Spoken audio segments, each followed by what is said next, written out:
Suvarna Patil blogs मध्ये खूप खूप मनापासून स्वागत आहे। तुम्ही आज बघत असाल की तुम्हाला वेगळं किचन दिसतंय, तर मी आज आले माझ्या सासूच्या घरी।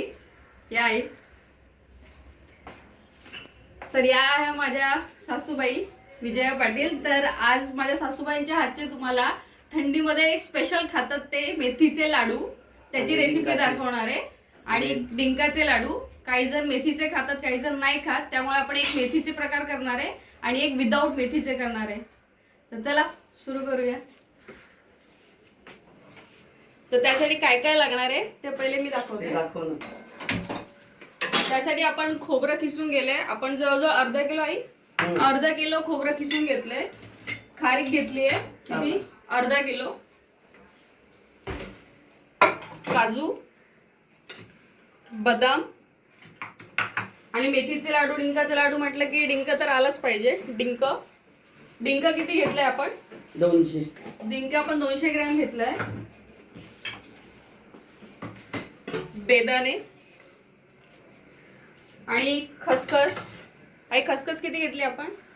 ती 125 ग्रॅम आहे। 125 ग्रॅम खसखस आहे, 100 ग्रॅम आणि वरती 25 ग्रॅम आहे। आणि हे काहीतरी नवीन दिसते, मेथीचं भिजवलेलं पीठ आहे। अच्छा हे वेगळं आहे काहीतरी, कसं केलं आई?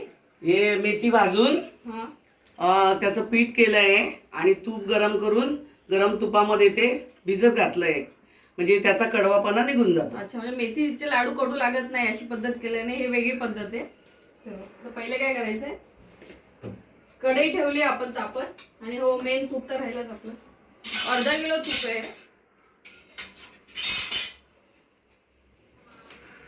तर कढई ठेवली आपण तापत, गॅस फुल करायचा। थोडा कढई तापेपर्यंत कढई तापून झालं, त्याच्यामध्ये खोबरं टाकायचंय थोडं थोडं। ते आपल्याला चांगलं भाजायचं आहे, त्यामुळे थोडं थोडं टाकायचं। गॅस कमीच ठेवायचा आहे।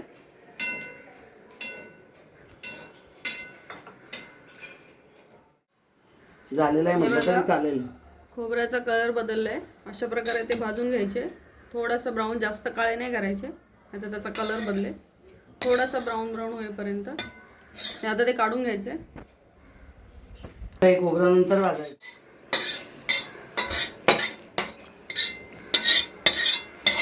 अशा प्रकारे जेवढं आपण खोबरं किसलंय ना तेवढं भाजून घेऊ आम्ही। हे आता खोबरं गरम मिक्सर मधून काढून बारीक किसलेल्या गुळावर टाकायचंय, कारण आपण गुळाचा पाक करत नाहीत ना। इथे आपण गुळाचा पाक नाही करत आहे, आपण दुसऱ्या पातेल्यामध्ये गुळ काढून घेतलाय, गुळ असा बारीक करून घेतलाय थोडा। त्याच्यावर आपण जे खोबरं आता किसलंय ना ते मिक्सरला लगेच गरम बारीक करून त्याच्यावर सगळं जे भाजून घेतलंय ना ते टाकणार आहे। आपलं दुसरं खोबरं गरम होते तोपर्यंत आई हे मिक्सरला लावून घेतील बारीक। आता आपलं मिक्सर झालेलं आहे, खोबरं आहे त्यामुळे त्याला छान तेल सुटलंय बघा, तुम्ही बघू शकता आजूबाजूला, हे बघा। आता ते काढून घ्यायचं, हे असं गुळावर घालायचंय गरम गरम गरम। आता हे आईने ते गुळ जो आपण किसून ठेवला होता ना त्याच्यावर टाकलेलं आहे खोबरं।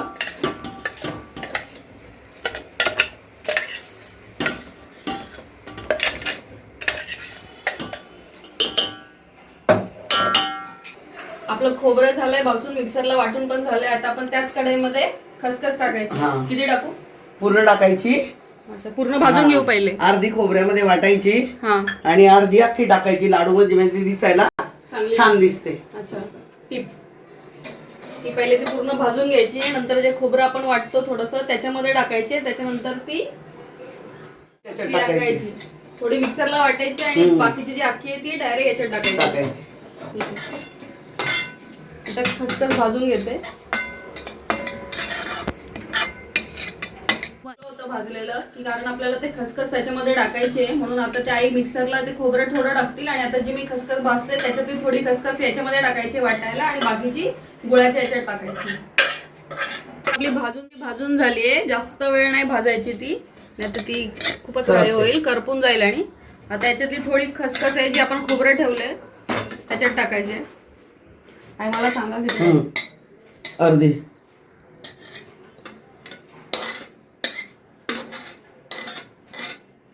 बस. बस. आता ही आपण अर्धी खसखस त्याच्यात मिक्सरला वाटणार आहे आणि अर्धी ज्याच्यात गुळ आहे त्याच्यात टाकणार आहे.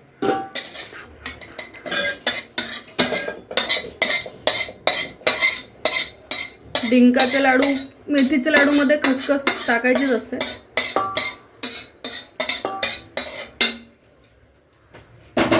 उरलेलं खोबरं आणि अर्धी खसखस ही मिक्सर मधनं आपण आता वाटून घेत आहोत.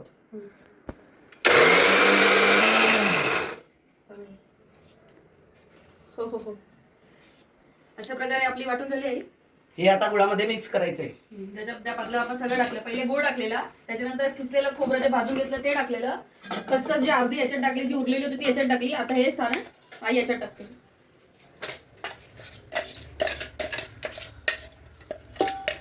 आई पूर्ण सारण मिक्स होईपर्यंत मिक्स नाही करायचं का? नाही. अच्छा, तर एकावर एक टाकत राहायचं. हा, म्हणजे गुळ आतला वितळतो तो कालचा. म्हणून थोडीशी गरम करून घ्यायची आहे आणि गरम गरम मिक्सर मधून बारीक करून घ्यायची आहे. तर खारी कडक असते, ती थोडी भाजली की थोडी वाटायला बरी पडते. म्हणून आम्ही त्याचे असे 2 तुकडे करून घेतले. हे बघा, अख्खी नाही टाकली, फोडून त्याच्यातल्या बिया आणि त्याला अर्धे अर्धे केले, जेवढे करता आले तेवढे केले. आता बाकी ते भाजून मिक्सरला करून घ्यायचे. आता मी भाजते ते. आपलं खारीक भाजून झाली आहे. आता आपण भांड्यात काढू.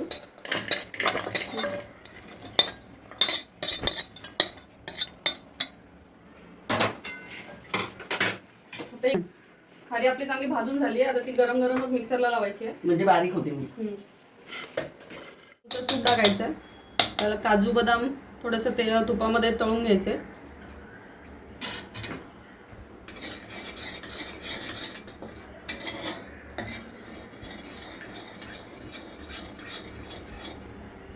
पहिले काय टाकू? काही टाकलं तरी चालेल. काजू बदाम काय सगळे हा टाक. तेव्हा पहिले काजू टाकले, त्या तुपामध्ये छान भाजून घ्यायचे.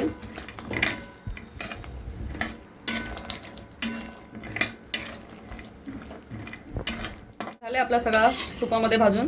काजू बदाम बेदाणे किती छान दिसते बघा. तर सुका मेवा भाजून झाला. डिंकासाठी आपण तूप टाकायचं कढईमध्ये. काय किती टाकू? टाक 4 चमचे टाक. 4 चमचे तूप टाकले आपण याच्यामध्ये.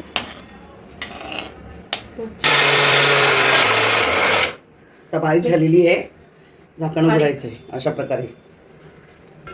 आता ही बारीक केलेली खारकीची पूड गुळामध्ये ओतायची आहे सगळी.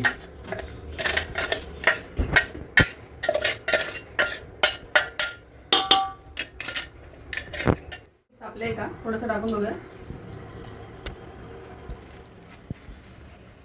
डिंक फुलून असा वर येतो. थोडा थोडा टाकू ना,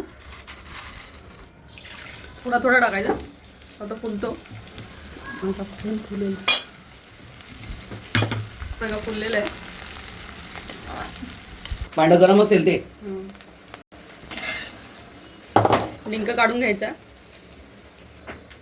आणि जे पण ड्रायफ्रुट्स टाकलेत ना आपण तुपात तळून त्याच्यामध्ये ओतत जायचं. ते अशा प्रकारे सगळं डिंक आपण करून घेऊ, तळून घेऊ. पूर्ण डिंक आपला तळून झालाय.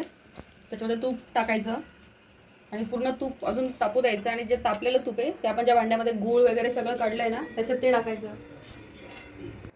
त्या भांड्यामध्ये आपण काजू बदाम आणि बेदाणे आणि डिंक हे सगळं तळून तळून घेतलं. त्यामुळे हे सगळं आता सारण मिक्सरला लावायचं आहे आणि मिक्सरमध्ये बारीक करून मग त्याच्यात टाकायचं. तोपर्यंत आपण हे जे तूप तापलं आहे, जे तूप तापले ते आपण ज्याच्यामध्ये गुळचं सारण वगैरे सगळं ओतलं आहे गुळाच्या ह्याच्यात, त्याच्यात टाकायचं आहे.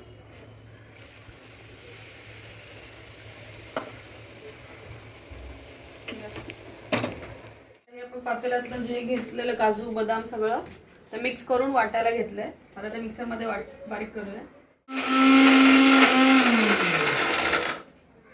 आता आपण हे मिक्सरला बारीक करून घेतलंय. ते बघा बारीक झालंय. डिंकाचं सुटलेलं आहे, जसं तूप सुटतं तसं सुटलेलं आहे. आपण तुपामध्ये भाजून घेतलंय. ते आता हे काढून घ्यायचं. आपण सगळं त्याच्यामध्ये वाटून वाटून टाकलेले काजू बदाम डिंक वगैरे. आता वेलची पूड घ्यायची. तर तुम्ही एवढा मोठा चमचा घेत असेल तर तो अर्धा चमचा टाकायचा आणि जर छोटा चमचा घेत असेल तर ते 2 चमचे टाकायचे. आता आपल्याला हे गरम वगैरे काहीच नाही करायचं, कारण आपण सगळं गरम गरम करून त्याच्यामध्ये टाकलेलं आहे. आता हे सगळं मिक्स करायचं आहे आणि त्याचे लाडू वळून घ्यायचे. मिक्स करून घ्यायचं आहे. आपला खाली गुळ आहे, खाली गुळापासून घ्यायचं व्यवस्थित. आपण त्याच्यामध्ये गरम गरम सगळं टाकलेलं त्यामुळे थोडा गुळ पिघळलाय बघा. आता मेन काम हे मिक्स करायचंच आहे.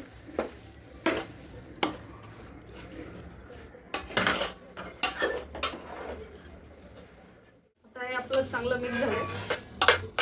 जे आपण खसखस वरतून टाकली होती बघा, ती खसखस दिसते बघा, जी पांढरे पांढरे आहे ना ती खसखस आहे. त्याच्यामुळे लाडू जेव्हा वळण होतो ना तेव्हा खूप छान दिसतो. आता हे जवळजवळ 2-2.5 किलोचे लाडू झाले. पण आपल्याला याच्यात अर्धे मेथीचे करायचे आणि अर्धे डिंकाचे ठेवायचे. तर त्याच्यातलं अर्ध पीठ मी आता याच्यात काढणार आहे. याच्यात मेथी टाकणार आहे आणि मेथी जी आपण भिजवून ठेवलेली आहे नी ती याच्यात टाकणार. मेथीचे आता अर्ध आम्ही वाटण केलेले आहे. आता याच्यामध्ये जे मेथी भिजवलेली होती ते मेथीचे टाकतील.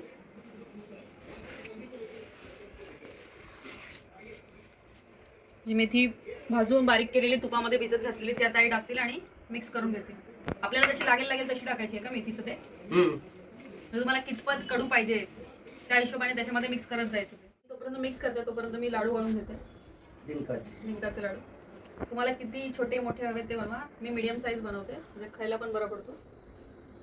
हे किती छान वळते म्हणजे आपल्या भाजून वगैरे खूप छान झाले. तूप पण छान आहे हे बघा.